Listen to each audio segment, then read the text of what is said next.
Hi everyone, and welcome to my next episode of my health and well-being educational video. And today I'm really excited because I've got lovely Sali Green with me. Hello. Hi. And in we are the bright sunshine. It's beautiful. Yeah. Fingers crossed it's gonna actually last. It's lovely. But yeah, it's really nice. And today we are going to be talking about women in business and health and well-being, because it can be challenging, can't it? Yeah. Sometimes more than the others, but yes, it can be challenging. So thank you so much for watching. Hope you'll enjoy it, and let's go straight into it. So Okay. Sali, tell us about you and your life journey. So when I was young, I lived in an interesting environment. When Mum and Dad broke up, my grandparents were sharing a large house with another girl's grandparents, who I still am friends with her now. Okay. So probably from like 2 years old or something. Yeah. When both our mums broke up with. Obviously, everyone remembers things in a different way, and it was a long time ago. So probably my mum's memories will be different to mine, and so will my friends' memories. But I can't remember the exact age. But I do remember moving into this big house with all the 4 grandparents, and we had lovely gardens to play in, and a hammock, and a swinging, like a sofa that was swinging. It used to have a real like I remember that because we had it at home as well. Did you? Yeah. We loved and you know, it it doesn't matter that it makes noise. It's the memories that it creates. It comes with the place and the people. Yeah. So and we used to make. We used to think we were going to make perfume out of rose petals, but obviously they always go brown and horrible, don't they? But you know, we had quite an idyllic time at that place, and it was kind of a house to explore as well. And we'd go into different rooms and jump on the beds, and they had greenhouses, and there were stables. People kept their horses there, and you know, we just we ran a bit wild, and but we were very little. But you had a lovely time. It sounds like a fairy tale. So you talk about it, horses and swing and everything, you know. For a little girl, you know. Yeah. It's so we didn't have the normal like kind of family unit thing, but our grandparents loved us, and I got to see my dad. I'm not sure if she got to see her dad because of circumstances, but and then when then my grandparents moved to Cheltenham, and so my mum and I moved with them. So we moved into a little flat, which has now been made into a kind of what do you say? Not a boutique kind of B&B now near Pittville Park. Yeah. So we were in the top flat, and my mum used to be at work long hours. So my nana would take me to school and take me to the park after school, and my cousin as well. I had a cousin that we used to go around Pittville Park on bikes a lot, and so a lot of outdoors. Yeah, it really is. Yeah, so I love going there. So it reminds me of Nana. Nice, perfect. And it's nice because if you still walk around, it reminds you of those memories you have. Yeah, so, you know. Nice. And then we did move around quite a lot. And that girl who grew up there for some of the time with me, her and her mum ended up getting a place in Cheltenham opposite me and my mum when we lived in Cheltenham. So that was strange. I was telling someone else about that the other day. It was all quite, you know. Yeah. It's nice how things kind of fall apart and then they come back together. And then we used to have stalls for the animal shelter. So our mums would be off at work or whatever, and we'd have put a stall outside the shop on cardboard boxes or something. We'd get things out of the house and sell them, like for 50p or 2p, and get this jar of little money for the animal shelter. But our mums would think, where's all our stuff? So she didn't know. I was going to ask if she knew. Okay. Yeah, no, they did know we would do it, but I don't think they quite knew all the things we were going to, because we needed so much to sell. You know, you need a lot of stuff to make your stall look good, so you have to take it out of the house. Was she happy? I don't know. I can't remember that bit, but that's when I started sort of wanting to be into fundraising and stuff. Okay. How old were you? Really little. I don't know, like 8 or something. Okay. But we were only interested in giving it to the animal shelter. There wasn't anything particularly we wanted to buy or anything. And we had some funny times. Like she had a friend to play once, and I remember pouring a whole cup of hot chocolate over his head, and her mum was furious with me. And her mum once got some boots. Anyway, some knee boots. A whole bag of them. It must have been some shop was selling a whole load of them or something. So we both had the same boots, and they were like these blue 60s kind of boots. And we used to say that we were Wonder Woman. And then we went through the Grease stage of wanting to be John Travolta and Olivia Newton-John, and through the ABBA stage. I've got a lot of memories of good fun. Nice. Then I'd go to my dad's every other weekend, and there was a family growing that side as well. So I didn't have brothers and sisters till I was 10, and then they started coming along. And then my mum remarried, and I got a little sister that side and 2 stepbrothers. So suddenly, from being an only child that used to just play with my cousins and this friend Anna, and then suddenly I had eventually 6 siblings. Nice. Yeah. And so nice, life became really different. The dogs in the background, so that's part of it. Yes. Okay. Always had animals as well. Yeah. Yeah. Always dogs. Dogs, cats, rats, fish, veggies, chickens. Kept my own chickens for a while. Nice. Yeah. Not here, not today. Not today. No. My stepmom's got 1 chicken left. 1. She never kills them or anything, so they live out their life. Yeah. Perfect. Right. Frankie. So let's try to quiet them. The other one's very excited. Yes. He was when I came in, so we've got to get used to it. Yeah. So what happened then? What followed? I went to the convent, which is now St. Edward's.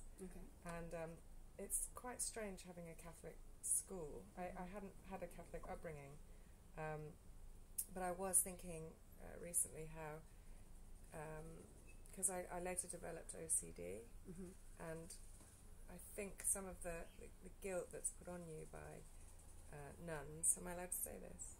Yeah.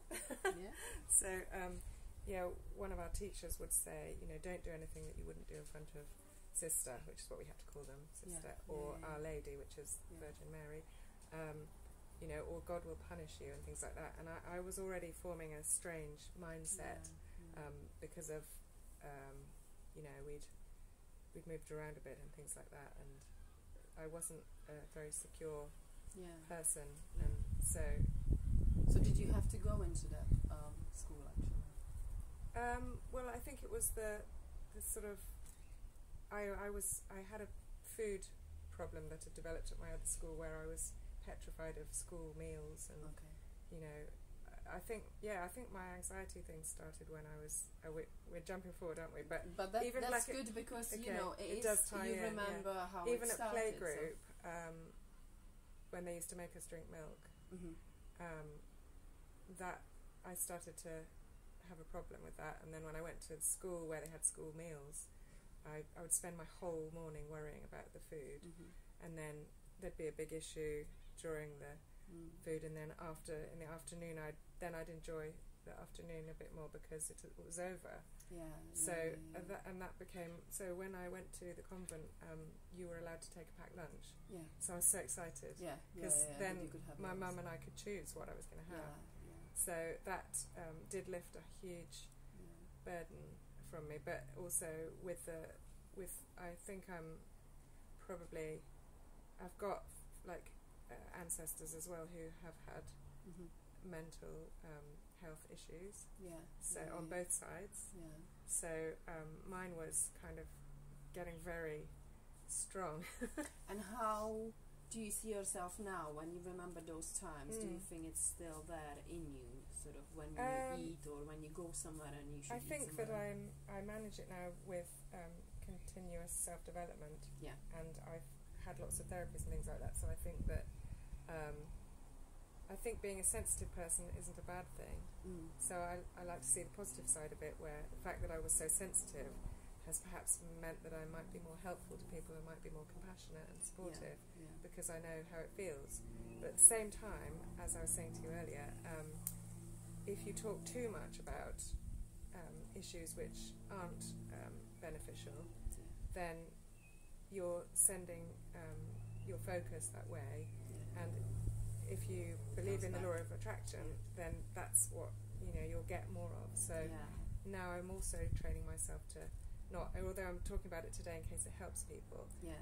But I think it's good to recognize it. Yeah. It's good to actually realize what we are doing to ourselves, because what we are talking about is creating sort of a reality in our mind. Yeah. That then it implements into a real thing. You can't just sweep it under the carpet. No. And my thinking now is I'm learning to tell a new story. Yeah. So the new story is who we're wanting to be and who we can be with like lots of learning and stuff. And self-development is. Yeah. I think I think when you work on yourself, when you understand yourself, yes, you recognize the issues, but you also recognize that there is a way out of it. Yeah. That if you, let's say, if you don't like chocolate, you don't eat chocolate. You eat something else. If you don't like feeling down, you do something else that actually makes you feel uplifted and happy. Exactly. So it's the same thing, isn't it? Yeah. It's kind of like making a choice. Well, am I gonna be that grumpy and anxious and stressed and depressed person that I've become, and am I actually capable of admitting it to myself? Yeah. Or am I gonna actually do something about it because that's not what it suits me? It's not healthy for me, and I can actually choose to go another way. I think everyone, as they grow up, whatever has happened to them, everyone's going to pick up issues and baggage, they call it, don't they? I think. Oh, I'm sorry. That's okay. This is how it is every day. Every day. Yeah. Well, at least you're not by yourself and the house is not quiet, right? Yes. Yeah. So they're around. They are around. Yeah. And we're really good company. Yeah, and it was actually really nice. Do you know what? When I went towards your door and I knocked, I expected dogs to bark. Did you? Yes, I didn't know you had dogs, or maybe I've seen a picture. I think you probably, sometimes we watch each other's Instagram stories, don't we? Probably. And there's going to be a lot of dog barking on there. Because every time I try and do one, they... So it's nothing new. Yeah, nothing new for me. Anyway. But it's nice, yeah. I mean, seriously, I know I've seen some pictures and I've seen some of your videos, but I don't recognize that you had dogs. So as I knocked, I thought, I bet she's got dogs, and it started. So but we have decided, Mark and I, that these will be the last dogs. Oh really? Yeah. You will see. We'll see. You never know. Yeah, but they are a big responsibility, and I do absolutely adore them. But I would think very hard before getting, because you can't go away unless you're going away somewhere that allows dogs. You've got to, and you can't really. You have to put something in place if you are going for more than half a day. Yeah, you need to. True. Okay. So tell me a little bit about your college or what you studied. Okay. And then perhaps go into your first job. So by the time I started college, my mum had married a man called Michael, who is my stepdad, and so we had moved in with him, and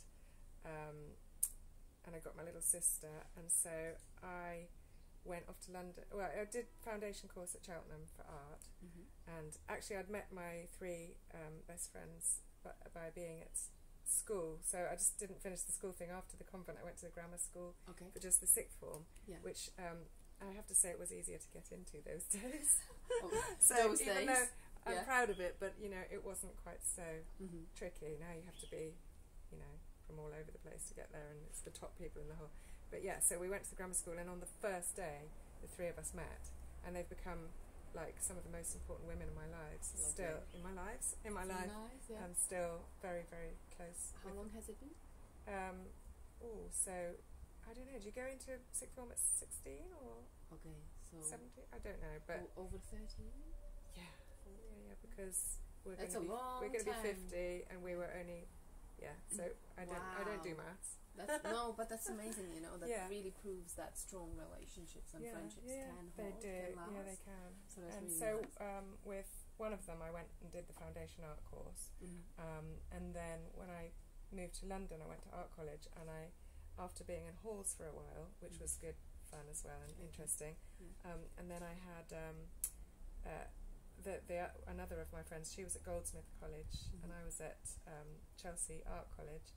So we got a flat together in Battersea. Nice. So that was had a good time. Yeah, it was all fun. We had a flat.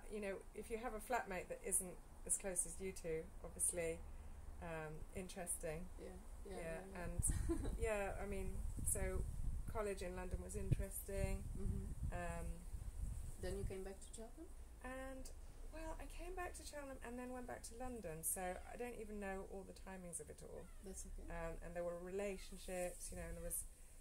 learning about lots people, of learning about people, and lots of sad times and heartbreak. So learning about yourself too. Yeah, and lots of good friendships. So that's probably was more important to me at the time than the college learning. It was just being there and experiencing London and finding kind of my new family, because obviously I've got my wonderful blood family here, and but I always say friends are the family you choose for yourself. And so I was kind of building my own new family as well in London. That's very nicely said, actually. Friends are the family you choose for yourself. That's very nice. Yeah. So. And did you work in London? Yeah. Okay. So then I went on to work in London for probably about 10 years, and I just thought I was going to live there forever. I thought, this is it. This is my place. Yeah. I love London. And here you are in Cheltenham. Yeah. How come? Because I think. Well, you need to do 10 years to get Londoner status. That's like a little old wives' tale. So once you've been there 10 years, you're a Londoner. Okay. And so I thought, I'm going to have children here, and I'm going to settle down here, and I love working here, and that was just my thing. And then I started to feel the stress of it, and I started to feel like, I tell this story, but I got stuck on the tube.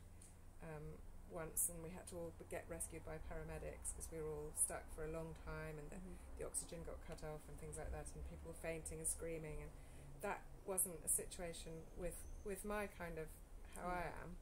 That wasn't something I ever wanted to be involved in again, because we all like to be in control, don't we, of what's happening to us, and when something's that out of control and you just don't know if you're going to make it out or not.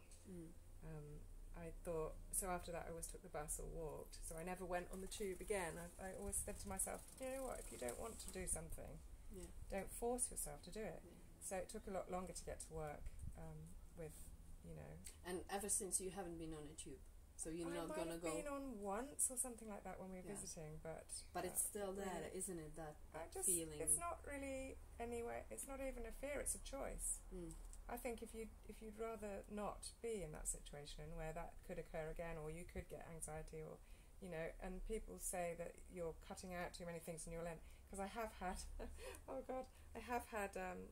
agoraphobia as well, where I couldn't go out at all. Sometime during my childhood I had to spend the whole time indoors because I couldn't leave the house. So that's one other story. Why that? I think a lot of anxiety related issues are very closely linked. So OCD, I mean, we haven't even been over the OCD, but OCD, eating problems, agoraphobia, emetophobia, which is the fear of vomiting, and depression, and all these kind of things. They're so linked. Kind of so often someone will just not have just one of them. They can it they grows, can go through. doesn't it? It likes spreading. So I think that I think you have a comfort zone in what you are comfortable with, and you can expand your comfort zone if you're determined. But I don't think other people should force you to go. So I had a time in my life where that was in the past. Couldn't go anywhere, and I managed to reintroduce myself into life. I sound like a nutter. Did you do it by yourself? No, my family helped me. Okay, so support was important. Really important. That's why I think it's, as you say, not forcing, but being there for you. That's what happened, right? You know that U2 song in Live Aid where it says something like, "Tonight, thank God it's them instead of you." I always thought that's such a selfish thing to say, because but then at the same time you do have to be grateful. And I think when I see homeless people, and I think there's always mental health issues going on there, and I think that could have easily been me if I didn't have that family support and that friend support. Anyone with mental health issues can sink, so we could easily be in that place ourselves, and that's why we have to be compassionate if we can, to try and imagine like it's not their life isn't your life. And people say that some people are scamming and scrounging and things like that, but you can't judge it. It's you've just got to try and... The thing is, everybody's got a different path. Everybody has been raised differently and has got a different story to tell. Yeah. So, you know, you all say you had that family support, and I think you're really grateful for it, you know, because you are here. I actually came to a point in London where I was meant to walk into something, and I was so nervous. So I got a small bottle of vodka and I drank it, and, you know, sitting outside, and I rang my Nana. Mum was on holiday, so I rang Nana, and she talked me down a little bit, but that was your coping mechanism, wasn't it? Drinking, and so I got into drinking quite a lot, but I actually, it crossed my mind like, oh my God, why don't I just get onto heroin? Because then it was just, the responsibility wouldn't be mine anymore. I'd be someone else's problem. So you had actually, you wouldn't be someone else's problem. You're very much your own problem. You can't run away from it. But I wanted to just, I did actually, because the anxiety was so severe, I just thought, let me get hooked on something. I give up. Yeah. So and obviously I didn't do it. Yeah, yeah. And what stopped you? Family and friends. Yeah. That's why it's so important that we all support each other. Yeah. So did you feel kind of loved and being accepted and understood and supported? Maybe not understood, because other people, if they're not going through it, they can't understand how severe anxiety is. But anyway, you asked me about college, and we're getting no, but this is very good, because you know, there are people that are going through this right now, maybe, and who might be watching. So I would like to ask you, what would your advice be when they start having those? So it's difficult. It is difficult for someone who's had anxiety to help other people, and I really admire those who become therapists, particularly for that field, when they've had it, because they want to help others. Because actually, talking about it can make you feel that feeling again, and that talking about it now does make me feel a bit sick. Yeah. So cut it short. Well, I'll cut it a bit short, but I do hope it helps people to know that, you know, people have come out the other side. But to talk too much about the actual feeling or you know, that part of the journey, maybe still it can be a bit risky for me. Yeah. It can be for anyone. So the more we talk about it, the more. So that's why sometimes people might think, oh, she's such a, you know, she always looks on the bright side, and too positive. It's like too floaty, and oh, you know, everything's great. I think that's what keeps me sane, is believing that everything can be great and we can be okay. And I think that if I don't focus that way, I sink. And then what help am I to anybody else? If I've sunk again, I may only be helped by they think, oh well, she's in a shit place too, and so that might help them. But really, if you're in a shit place, you can't really help people that much. No, it's like pouring from an empty cup, as they say, isn't it? Yeah. So you did overcome that. So I you know, I've tried different counselling and therapies and so many things. I think we're like a mosaic where we piece all these bits together, and a mosaic becomes a whole work of art. And so we do, you know, different people try different things, but some people might try religion, some people might try spirituality, some people might try meditation or counselling, or there are so many different therapies as well. I think that's beautiful, because, you know, we are all so different. So we have all these options to go for. It's just kind of going for them when we feel we really need help. So and I mean, we can do it through nutrition and healing and exercise, and then I think the people in our life become part of our mosaic as well, and that's why sometimes when someone dies, the grief is overwhelming for people, and they just think, how can I do my life without that person? But then there's that thinking where, you know, that the pot in China, when it breaks, instead of throwing the pot away, they put the piece back on, but they put gold.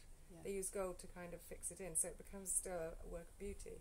So I think with losing people and stuff, that hole that they leave in your mosaic, you get to gradually fill it up with something else. But it's never going to be that person, but it's something that you can have in your life to like just work around and make it a place of beauty. So where that person's love was, that can still be a part of you. Yeah, absolutely. And I always believe that we are here for the amount of time we need to be here. You know, when it's time to go, it's time to go. And it can be painful depending on how close we are to each other. But when my granddad died, as much as painful it was, I accepted it. I understood that he was suffering, he couldn't live his life the way he wanted to, and he was just called to go, you know. And I miss him, I think about him, but I don't cry, because I you know, even now when I talk about it, I just feel the energy. That's because when you talk about someone, you're bringing them towards you. So where they're not in this realm anymore, they're somewhere. Their love hasn't died, because you can't kill love. Exactly. So when you talk about someone, you can feel them around you, because you've brought them in. Yeah. You've brought them kind of like the, So yes, okay. Well, Sally, we need to get into you talking about actually how you got into business. Yes. So the years in London were really interesting, because I got to do things which I hadn't trained for. I think that life is unpredictable. So you might go to art college and think, I'm going to be an artist, but you might not actually end up. But you might be able to use your art in some ways. But so I worked in an IT company, and I worked in an architect's and a car garage, in the service department of a car garage, which was really hard work, and it did really, you know, I wasn't happy at all. But I needed that, because I think also, I've done a lot of waitressing as well, and I believe that we should all have a turn at serving. So you know, to serve other people is important. So, and to be the bottom of the pecking order as well, so that, you know, you're the washer-upper, or you're the glass collector, or, you know, you're caring or serving for others. I think we all need that. You know, you can't just drift through life, you know, expecting, you know, to be able to eat the cakes and pies and stuff like that without actually making them and washing up after you've made them. That's a good analogy. Because it's true, you know. Unless you make a pie, it doesn't end up on the plate. You know, you've got to prepare it, you've got to fry it, you've got to make it, you've got to wash up, and then you can sit down and eat it. So I think it shapes us to actually appreciate what we get from who. Exactly. So I did various jobs, just whatever I could find, really, just to say I had a job, because Mum and Michael have a strong work ethic. So you couldn't be out of work. You had to be doing something, which I really appreciate that influence in my life. You didn't at the time, probably. You just thought, I wish I didn't have to work. I could just, you know, do what I enjoy. We all have those thoughts, don't we? Actually, when you're not working, it's boring and it's worrying. So I think if you've got a busy mind, you have to work, and that's why being self-employed is great, because I'm so passionate about it that I want to be working all the time. So when I moved back to Cheltenham, you know, and I was always just doing strange jobs. Like, I've had a market stall, selling things that I got at car boot sales and jumble sales and things, you know, way before eBay was around. And that was interesting, because, you know, the people that go to these sales and stuff, you know, every item has a story, and then it's got a new story, and I love that recycling of stuff. So, you know, did markets and stuff, and then got into, I was looking for a job, so I got a job at the hospital working for the Leukemia Fund. And then my fundraising side of me came out again, and I was able to help with events and kind of liaison with people who were donating money and patients who were, you know, being treated at a Cheltenham hospital for leukemia and stuff, and other cancers. And so that was I was there for about 9 years, and it was a really interesting, a special time, and very challenging. And it can be very sad at times, because you'd get attached to somebody, and then you'd be told that, you know, they'd lost their struggle. But you've learned a lot. Learned so much, and that's when I started getting into social media, because my friend Hetty said to me, "You've got to join Facebook." I was like, I've already got email, you know, and I've got a phone, I can text people. She said, no, you've got to join Facebook. And now you are a social media queen. And I said, no. She said, no, I'm putting you on there. And she came round and she put me on there. I was like, so my brothers and sisters are already on. Oh, they didn't invite me. Oh, yeah. And all these people were on there, and she said, look, 13 people that you know. You've already got 13 friends. And I suddenly realised it was a really good way of communicating. So I I said to my boss at the charity, you know, we need to be on Facebook. All the other charities are on Facebook, and she was very skeptical about it. And so, you know, I kind of had to really stand up for my belief that we needed to be on Facebook. And then one of the patients told me about Twitter in 2009, I think it was. Okay. So I got us on Twitter as well, and that was, you know, a little bit of a dramatic move. And but we did an event, and it was an 80s ball. I had this idea for an 80s ball, and I think our first one was at either the Golden Valley or the racecourse, and it completely sold out, and that was mainly through Facebook. So my boss had to realise that, and I love her. She's taught me so much. Nice. But I'd like to hope that I taught her some things as well. She actually came and held my hand when I was in childbirth because my mum needed a break. Okay. And so she's one of those phenomenal people that, you know, goes beyond the boundaries of boss and employee. Which is nice, isn't it? Yeah. When you find these people, it's really nice that they show their real side, that they are humans too. Yeah. So I love her. But we did used to clash a little bit, and I was so determined that we would use social media. And then I made quite a few connections because I started off these lunches, and she was happy, you know, for me to run with that. So we did a monthly lunch where usually was women, but we got a few guys would come along, and usually retired people, and it would fundraise for the charity. But we tried different restaurants, and they still have it going now, even though I've left a long time ago. And the events started to. They needed the social media to do the events, and that's where I kind of made quite a lot of connections. We had a Christmas thing at Hynham Court, and so I got to know the stallholders, and then I left there to take care of my nana, who had been diagnosed with cancer and, you know, wasn't going to have forever, but needed someone to do proper cooking and things like that, and just be company for her. And, you know, it was tying my mum down a lot, so between us we were able to do the role of. So you finished working? So I finished working, and I got paid as a carer to go and look after Nana, and then so part-time, and then I was able to build up my business in my spare time, and Nana was really supportive, and my mum was really supportive. Well, everyone in my life was really supportive. So, and initially my business was going to be that I would work for £10 an hour, and that was why I called it I Work For You, because I would be like maybe on someone's reception desk if the receptionist was ill, or I would do help with catering. My friend Hetty was going to help with catering. I was going to help with just design work or social media or whatever.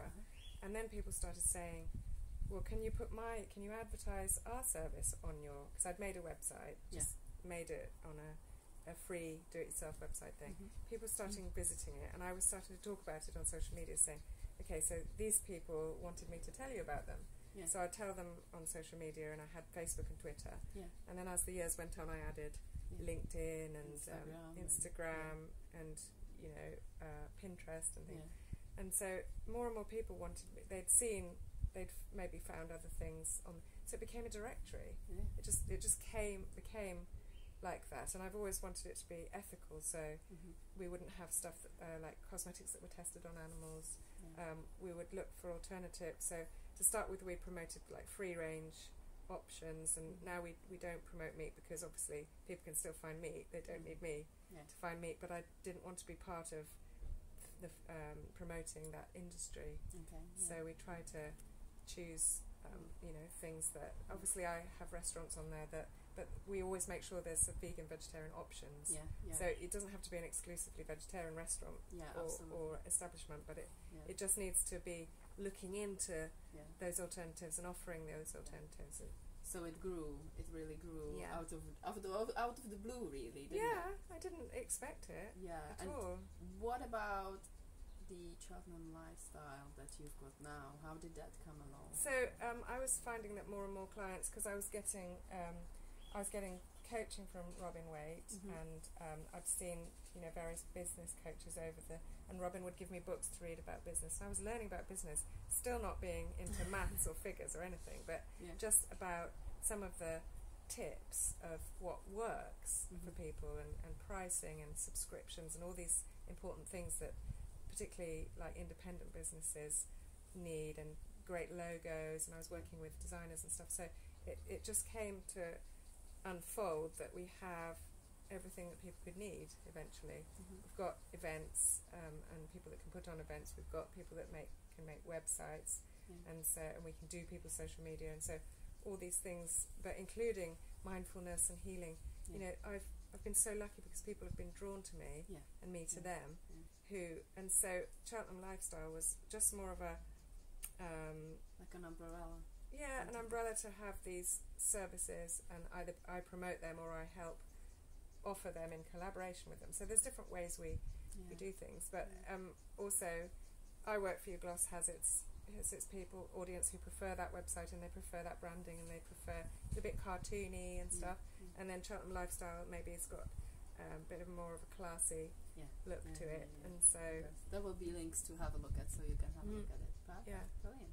And tell me, how as a businesswoman, how do you keep your life balance? Because it can be full on, can't it? I don't know who can. Okay, very so good. Mine's quite scatty, and I just think I've just given into that and thinking that's just me, you know, and if it improves with my learning as I go along, and if my routine becomes better and I become more organised, that's going to be great. And so I do a few things that would put that into place, but I'm not going to beat myself up if I can't stick to it. So I've recently kind of developed a 30-day wellbeing challenge, and I've had a few people do it, and I mean I've lost a kind of spare tyre that was developing along with the menopause issues, and I just realised that without a bit of effort it was just going to keep growing, and I didn't want it, you know. I thought you made a decision. So I started seeing Magdalena, the personal trainer, that rhymes, and just started thinking, what could I do each day? I'd done a 30-day ab challenge which somebody else had put on online, and I found it way too, I mean the amount of sit-ups, you know, you only had to do about 3 on the first day, but by halfway through the month you were doing, you know, so many. It was ridiculous, and it was just too many. So I thought, let me develop one that's much more doable for everybody, easier, and you don't have to stick to it. You can do it if you want, you don't have to do it. Instead of paying someone, you could save a little bit of money each day as well, so that at the end of the month you could book yourself a holiday, or you could buy yourself a new outfit. So there's a treat for you in it at the end. It's not me saying, if you subscribe and you pay me for this challenge, you know, we'll do it together, I want £10 a day. No, I want you to save £10 a day, so that, because, you know, I already charge for my services that I do for my clients, so you've got to be able to, you always have to give something, I think, that's free, that people can benefit from, because that's what you love to do. I think it's giving and receiving, isn't it? It's just what goes around comes back around, anyway. And I have had people say that it's helped them already, and so I haven't had any before and after shots there. I'd love to see those. that would be nice. So before and after. I've got mine, but I'd like to see if others. Someone sticks at it. You know, do they actually notice a change in their physical appearance, and are they finding that their mindset is becoming more positive as well? So I do try to. That's kind of gone into my routine now, where I do every day. I keep my yoga mat out, so I either bring it out here or do it in the lounge, so that it reminds me, like I see it there, I'll walk past it. So try to do a little bit of exercise before each meal, because you don't want to be doing sit-ups when you've got a full stomach. You can feel everything washing around. The stomach is working for, actually I think it's 8 hours, the stomach really works on one meal. So sit-ups and a bit of yoga and things like that every day. It's been something that I've tried to implement to get my work-life balance, because if you start your day like that, and I listen to some positive talks on YouTube and stuff, then you're going to have a better day, because your intentions will be better, your focus will be better, and just so that has had a real good impact, and I feel like life feels like it's better than ever before for me, because I've been making those efforts. But when I just was hoping, you know, have you heard of the locus of control? So the locus of control is something I learnt from my therapist, where you've got 2 circles, the inner circle and the outer circle. On the inner circle, you write all the things you can control. So perhaps what time you go to bed, you can control what you have put in your body, what you're eating, what you do, what your behaviour is. You know, you can choose, you know, an example was if you had a driving test the next day, you could make sure you get an early night, have a little bit of breakfast, you know, those sort of things. But what's outside of your control is in the other circle, and that is what other people think of you, you know, what the weather's going to be like, you know, what's happening in the world. And with the driving test example, it's like you can't choose which instructor you're going to, which examiner you're going to get. You can't choose what the route's going to be. Those things are out of your control. So what you do with the things you can control is you focus all your energy and all your time, as much as you can, on your inner circle of control. And then the outer circle, things like if someone's just, if someone's ill that you love, things like that, you can move certain things into your control, which is, I could do something for that person. I could give them a supportive phone call. I could turn up with a nice stew for them, or you know, that becomes what you can control about. But their situation is out of your control. So worrying about it is a waste of energy. And what we tend to do when we haven't done mindset training is that we're spending most of our time focusing on these things we can't control, and that's why we feel helpless, overwhelmed, sad, depressed, and everything. And as soon as we start to focus our attention on the things we can control, not to become a control freak, but just focusing on knowing that that's what. So there's a problem. What can I do about it? Not what can't I do about it, because that's just gonna give you. It's like what you're really focusing on telling and you know, speaking with your friends about.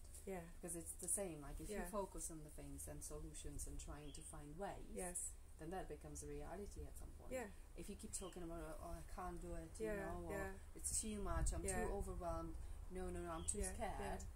It's gonna keep you there. It's just gonna keep you there. And the more you say, the more you repeat it, the more of a reality it'll become. And if you say to yourself, you know, I'm not good enough for a relationship, my boyfriend will cheat on me, and all those sort of things, and then it just keeps on happening because you're actually inviting the law of attraction. So when you... And it's creating a belief. You're creating that's belief, what's going to happen. a damaging belief. And so the more you focus on those things that are out of your control, they tend to happen. So that confirms it to you. You think, oh God, you know, my life is like that. But actually, as soon as you keep bringing yourself back to the moment, and I think it's also not focusing so much on other people that, as you said, we can't control. But what can you control about yourself? What can you make right?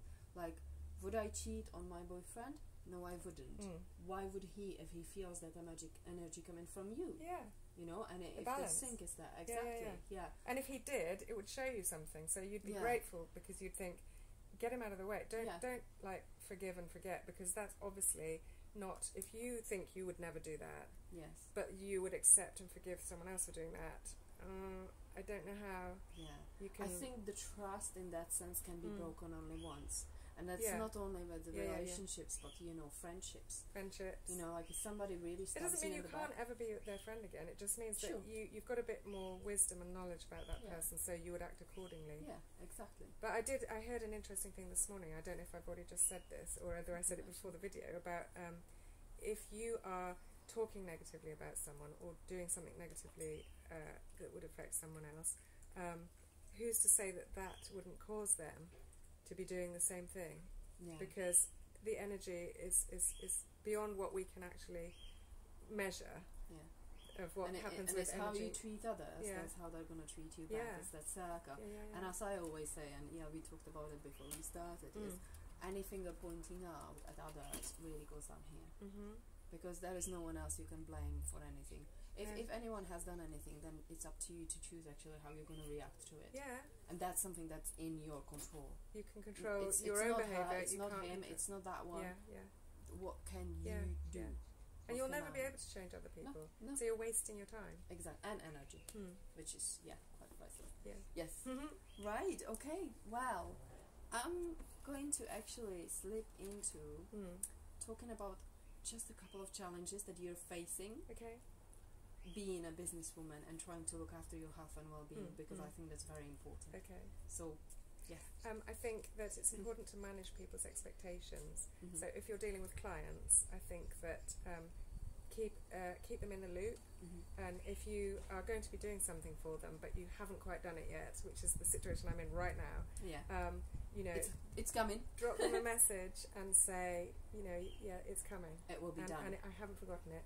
Yeah. And also make it such a friendly relationship with your clients that, I mean, everyone's different. So obviously, if you're a shopkeeper or something, you won't have exactly the same scenarios I've got. But you know, make yourself so approachable that you if you've forgotten something, you won't mind if they nudge you, and the same goes the other way around. So if they've forgotten to do something, you can just nudge them and say, you know, with an email or something, and say, hey, could you just send me that blog? Or they could say, hey, I thought you were going to do a shout out for me, and I'm like, oh yeah, I will, thank you for reminding me.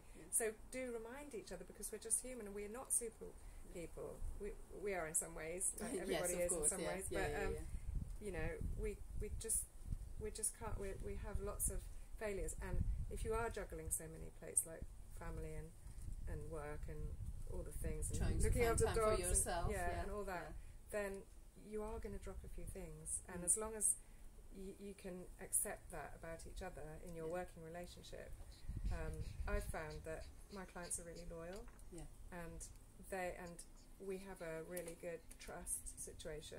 So I'd like to think that if they thought I wasn't quite performing enough on their behalf, and a lot of them do, they would keep saying, you know, oh, don't forget to do that for me, and do say that. And sometimes that can be a bit stressful, because you've got, you know, in any one day, you have a lot of people asking for a lot of things. So you just have to manage their expectations and say, it will get done this month, but it might not be today. Because their money covers the whole month with me. They're all on subscriptions. That you need to make and I sure have that a chart. everybody... I have a very, very well organised chart, and so I'm not going to overlook them. Especially the ones that are on the higher packages, I'm going to make sure that I deliver. And that may not always bring them clients and business and customers, but I know that I've done everything I can to kind of. And you know what? It's not always about that specific post. It's about keep reminding people that you are there.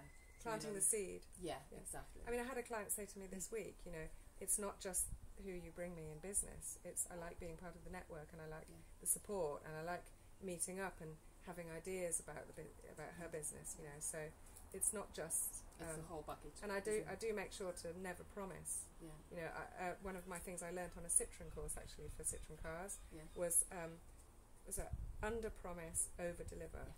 Because if you under promise, you're always going to over deliver. So you're setting yourself something that you can achieve. And I had one client this week where I did something for her, and she's got 4 new clients through it. Lovely. And so I just think it can work, and it does work as long as you're all working together. And you know, you understand that some services aren't so required or aren't so desired. So it is harder work for me to, but they're still important. Otherwise, I wouldn't be working with that person. I never take anyone on if I don't think I could actually, you know, there's a place for them in what my audience might need or want. If it's completely a no-go, or if I'm completely full, I'll always be honest about that. And tell me, how do you invest time into yourself? So the little bit of exercise, and I think I do some thinking when I walk the dogs, and spending time with people I love. So my husband's a great force in my life, like a grounding force and a security, and you know, we kind of are there for each other each day to say, like, how was your day, and all that sort of thing. It is important, isn't it, to have just a kind of like simple discussion. And we don't always discussion. we might not always like what the other person says as well, but that's part of it. You don't want someone that just agrees with everything you say, much as you think you might like to. You don't. And my son, he's funny, and we do. Oh, actually, we've got a guilty secret. We like to watch Love Island. So, and I know that gets frowned upon, but actually, you know, it's just a time when we can just be completely brainless, you know, just watch this entertainment and actually I felt tearful last night about something that happened, because I do get involved with the people and their journey. I don't think there's anything wrong with a bit of light entertainment, and I love the psychology of it as well. Too, so you know that that's the time when you two can spend time together. Well, otherwise he wants to watch Top Gear or play computer games, you know. So we have to find something that we both you know, we both love food and we both love watching certain things like instant hotel, trashy TV, really. Absolutely. Perfect, brilliant. Sally, I'm going to actually ask you about your top tips for women and then men, or if you want to combine it, that's up to you, how they can improve their health and well-being. Okay, so top tips for women would be do listen to people who inspire you on YouTube, and do plenty of, if you don't have time to read, do plenty of listening, because there's so much audio material around, podcasts and all those sort of things. Try and make some time for yourself to either read or take in some of that information and do this self-development thing, and you know, try and cook from scratch, and you know, there's all those things that make up the whole, but you know, maybe take some magnesium or look into what supplements suit you, and put things in your diary that are for you, or meeting a friend for lunch, or going to a spa with if you have a mum, you know, whatever, or a sister, or things that you can look forward to. It's always good to have something to look forward to, especially if you get depressed. You know, it doesn't even have to be anytime soon, but once you've got something in your diary, that's, and I colour code my diary as well, which is a whole other story, but I do that too, so you know what colour is work and what colour is and I think when you put these nice sort of me times, no matter whether it's with somebody or by yourself, and you cover it, the mind really picks up on it, and the body follows that relaxation time. It kind of imagines experiencing it and living that moment at that time. So you know, it gets you excited. So everything else that you have to do, it just flows. Because you're so excited about that. It's like going on holiday, isn't it? We just count days and we can't wait. So, and another thing is to try and work with people who you really like.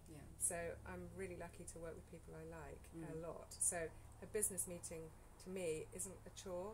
It's like, oh great, I get to see so and so. You know. So and there's a lot of women in my network, and there's also a few men, and it just works. It seems to work. We have coffees as well where everyone's welcome, or lunches and things like that, and it's actually, it is work because you have to show up and do your role, but as well it's also quite social, so that, you know, and it can be stressful fitting it all in, but it's a pleasure. That's what I'd say for women, is to be around people who you feel uplifted by, to work and to socialise with, because there's always someone who's bringing you down. And you can think, as you're listening to this, there'll be someone in your mind that's cropped up, and you think, they're bringing me down. And you don't have to be mean to them, but you could give them less airtime, and you could give them less of your attention. And we need people that believe in us to keep going. Definitely. Yeah, because that is really that fuel that we need. So, and what about men? Well, I'd say look at what you're eating as well, because I know quite a few cases of people who just aren't feeling great, and they're feeling tired, and you know, everything we eat, as we know, affects, you know, you're investing in your future days and future weeks. What you eat today, the rest of the week will go accordingly, won't it? And it's the energy.